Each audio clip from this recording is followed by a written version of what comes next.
What's up, everybody? Today we're going to talk about one of my favorite moves, the kettlebell swing. I have been prescribing this exercise for quite some time, and I realize, like, I explain it to people, and then a lot of times, there you go, okay. A lot of times people kind of forget some of the rules, so I'm going to drop them into a video right here. When we do the kettlebell swing, is we want it to be similar to some of our other lifts, is that we want to start with a really important hip hinge, okay? Is we're taking our hips posteriorly, your shins are going to stay relatively vertical in this position. My lower back doesn't really move at all throughout the whole movement, right?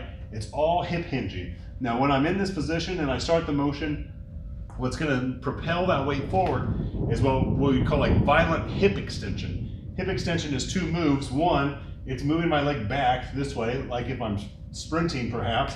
But the other thing is when my trunk is flexed and my feet are on the ground, hip extension is this, right?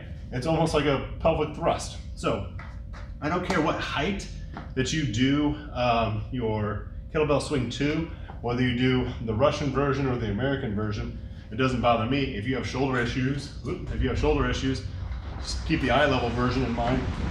But as we're cycling through a couple of these, so we're going to pick this thing up. We're going to start with our hip hinge right here.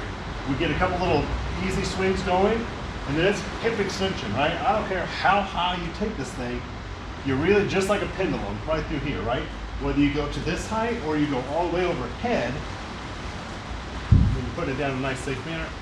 It's a kettlebell deadlift followed by some pendulum work, but it's all based on hip hinging through here.